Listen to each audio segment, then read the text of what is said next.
मामले में यूट्यूबर मनीष कश्यप की मदुरई कोर्ट में पेशी हो गई है और कोर्ट में फिलहाल मनीष को न्यायिक हिरासत या फिर पुलिस हिरासत में भेजे जाने पर बहस चल रही है। बुधवार रात बिहार पुलिस यूट्यूबर मनीष कश्यप को लेकर चेन्नई पहुंची थी। मनीष कश्यप पर तमिलनाडु में बिहार के श्रमिकों पर हिंसा को लेकर भ्रामक खबर प्रसारित करने का आरोप है और बिहार पुलिस ने मनीष पर साजिश के तहत भ्रामक, अफवाहजनक और भड़काऊ वीडियो और फोटो प्रचारित करने का भी आरोप लगा है। मनीष कश्यप पर तमिलनाडु के कृष्णागिरी और तिरुपुर में 3 जिलों में, इसके साथ 3 और जिलों में कुल 13 एफआईआर दर्ज हैं, जिसमें 6 एफआईआर में मनीष नामजद आरोपी हैं। अकेले कृष्णागिरी में मनीष कश्यप पर 3 केस दर्ज हैं। साथ ही उनके सस्तक प्राइवेट लिमिटेड कंपनी पर भी एफआईआर दर्ज है। तमिलनाडु पुलिस ने पहले मनीष को ट्रांजिट रिमांड पर लेने की कोशिश की, लेकिन एक दूसरी टीम प्रोडक्शन वारंट की मांग लेकर बेऊर जेल पहुंची। बीती रात मनीष को प्रोडक्शन वारंट पर लेकर बिहार पुलिस चेन्नई पहुंची थी और उसे मदुरई कोर्ट में पेश किया गया। ऐसा माना जा रहा है कि तमिलनाडु पुलिस कोर्ट से 14 दिनों के रिमांड की मांग करेगी। और फोन लाइन पर हमारे साथ संजय मौजूद है। संजय, इस बारे में जो अभी तक की अपडेट है, हम लगातार बता रहे हैं कि पेशी हुई, अब ये चल रहा है कि रिमांड कौन लेगा? जी बिल्कुल, देखिए रिमांड पुलिस ही लेगी और जो मनीष कश्यप की तरफ से वकील हैं वो चाहते हैं कि इसको जुडिशियल कस्टडी में भेजा जाए, लेकिन पुलिस चाहती है कि पुलिस कस्टडी दी जाए। पुलिस रिमांड पर पूछताछ करना चाहती है क्योंकि 3 जिलों में मामले दर्ज हैं।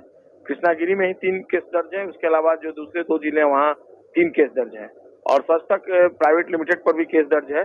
तो जो प्रोडक्शन वारंट लेकर चेन्नई से पुलिस टीम पहुंची थी चेन्नई की, तो उसने पहले दिया था पटना में भी यहाँ पर कि ट्रांजिट रिमांड पर दिया जाए, लेकिन इस बीच चूंकि इकोनॉमिक ऑफेंस यूनिट को दे दिया गया था ट्रांजिट रिमांड, तो इस कारण चेन्नई पुलिस को ट्रांजिट रिमांड पर नहीं भेजा जा सका, मनीष कश्यप को नहीं सुपुर्द किया जा सका। उसके बाद प्रोडक्शन वारंट के साथ चेन्नई की टीम पहुंची यहाँ पर और बेऊर जेल में आवेदन दिया गया कि प्रोडक्शन वारंट पर जो है मनीष कश्यप को सौंपा जाए। प्रोडक्शन वारंट जो है उसको मंजूर किया न्यायालय ने बेऊर जेल का और उसके बाद वो पहुंचा है चेन्नई। अभी से आप पेशी की लगातार एक्सक्लूसिव तस्वीरें न्यूज 18 बिहार झारखंड पर। और अब देखना होगा, अभी आर्गुमेंट चल रहा है दोनों पक्षों के बीच, क्योंकि पुलिस के पास ये तथ्य है कि इसके खिलाफ 6 केस दर्ज हैं और ऐसे में उससे पूछताछ करना बेहद जरूरी है। कई ऐसे सबूत इकट्ठे किए हैं पुलिस ने जिसके आधार पर मनीष कश्यप से उसका आंसर जानना जरूरी है। तो देखना होगा न्यायालय का क्या फैसला होता है दोनों पक्षों के आर्गुमेंट के। बिल्कुल, जहां तक सबूतों की बात है, तो यहाँ पर पटना में जब पूछताछ चल रही थी तो ये कहा जा रहा था कि मनीष कश्यप का जो मोबाइल है उससे तलाशा जा रहा है। उसके बारे में कोई सूचना मिल पाई है संजय? देखिए, आज भी इकोनॉमिक ऑफेंस के यूनिट जो है उनके जो सोर्स है उनसे मेरी बात हुई है, लेकिन मैं आपको बता दूं कि भले ही मोबाइल जो वो न मिल पाया हो, डिवाइस न मिल पाया हो, लेकिन इकोनॉमिक यूनिट के जो सूत्र हैं वो बता रहे हैं कि कई अहम जो साक्ष्य हैं वो इकोनॉमिक ऑफेंस यूनिट को मिले हैं जिसका जवाब मनीष कश्यप के पास नहीं है। और जो मोबाइल का सर्विलांस के आधार पर जो मोबाइल का लोकेशन मिला है वो मनीष कश्यप के लिए परेशानी खड़ी कर सकता है। इसका पता आने वाले दिनों में चल जाएगा किस तरह की परेशानी उनके लिए खड़ी हो सकती है, क्योंकि सर्विलांस और लोकेशन के आधार पर इकोनॉमिक ऑफेंस यूनिट ने साक्ष्य इकट्ठे किए हैं और निश्चित तौर पर जब चार्जशीट फाइल की जाएगी तो इन सारी चीजों के बारे में इकोनॉमिक ऑफेंस यूनिट की तरफ से जानकारी दी जाएगी। सूत्रों ने इस बात की जानकारी न्यूज 18 को दी है। हाँ बिल्कुल, नेताओं पर गुस्सा काफी इन्होंने निकाला, नेताओं को, बिहार के नेताओं को खूब भला बुरा इन्होंने कहा। साठगांठ बिना साठगांठ हुए इतने आरोप मनीष कश्यप लगा रहे हैं और झूठा बता रहे हैं बिहार के नेताओं को, और 1-2 नेता रहे, बिहार के जितने समूचे नेता हैं सबको कह रहे हैं, कटघरे में खड़ा कर रहे हैं। इसका क्या मतलब है और क्या वो फोन की जो डिटेल्स हैं उनसे कुछ कनेक्शन है इसका? देखिए विवेक, एक बात मैं कह दूं, बिल्कुल यही सवाल मैंने यहाँ पर जो जांच एजेंसी के अधिकारी हैं, जो सूत्र हैं, उनसे मैंने किए हैं, उनसे बातचीत की है। उनका ये कहना है कि मनीष कश्यप के खिलाफ किसी पॉलिटिकल पार्टीज ने एलिगेशन नहीं लगाया है, कोई आवेदन नहीं दिया है। उनके खिलाफ जो एविडेंस मिले हैं पुलिस को मिले हैं और पुलिस ने अपनी तरफ से एफआईआर लॉन्च किया। मनीष कश्यप क्या बयान देते हैं मीडिया में, और भले ही वो कह रहे हो कि आज पॉलिटिकल जो एलिगेशन है उसी आधार पर उनको टॉर्चर किया जा रहा है, पॉलिटिकल आरोप लगाया जा रहा है, लेकिन एजेंसियों को इससे कोई मतलब नहीं है, चाहे वो बिहार पुलिस हो या तमिलनाडु पुलिस हो। उसने अपने दम पर एविडेंस कलेक्ट करके उनके खिलाफ एफआईआर लॉन्च किया है। मनीष कश्यप ने किसी नेता विशेष का नाम नहीं लिया है।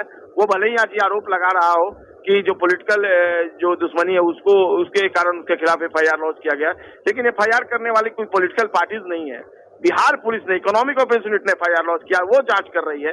तो ऐसे में बहुत ज्यादा, और देखिए मैं आपको बता दूं कि जब मनीष कश्यप को कोर्ट में प्रोड्यूस किया गया था पहली दफा रिमांड पर लेने के लिए, तो उस समय मनीष कश्यप की आंखों में आंसू थे, आंखें लाल थी, और कल मनीष कश्यप का बॉडी लैंग्वेज जो था वो बदला सा था।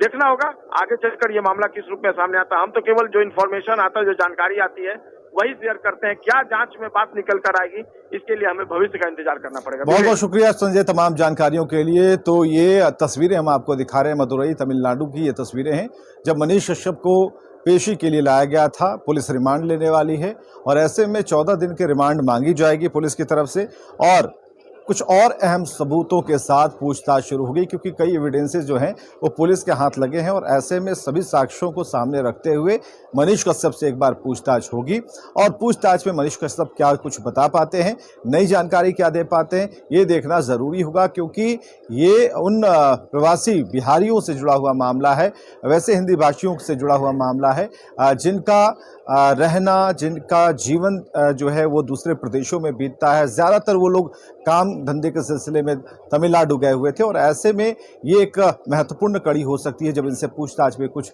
अहम सुराग या फिर कुछ नई सूचनाएं सामने आ पाए।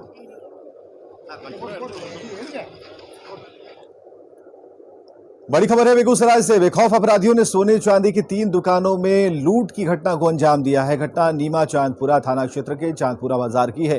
बताया जा रहा है कि 20 की संख्या में अपराधियों ने मकान मालिक को बंधक बना लिया और किराएदार के दुकानों में 20 लाख से अधिक की लूटपाट की है। लोगों का आरोप है कि घटना की जानकारी मिलने के बावजूद भी घंटों तक चांदपुरा थाने की पुलिस नहीं पहुंची। बाद में जब लोगों ने सड़क को जाम कर दिया तब मौके पर पुलिस पहुंची और जांच में जुट गई। कि हम सो के उठे, कबाड़ खोले निकले बाहर, तनिए के आगे बढ़ते हैं कि 5 गो खच्चर डकैत आकर हमको गोली सटा दिया। सो तो अंत मार देंगे। इधर सब डकैत इसको ताला तोड़ने को भिड़ गया। कंपट्टी में गोली सटा बेटा पुतो को घर जाए रहे नहीं जाए अपने कनपट्टी में गोली सटेने रहा। हाँ, सटेने रहे। चांदी था, सारा सामान उठा के ले गया, बाहर में ले जाके उसको कटर मशीन से काट के सब सामान निकाल लिया। हम लोग जो बंधक रखे उनको हम कहाँ से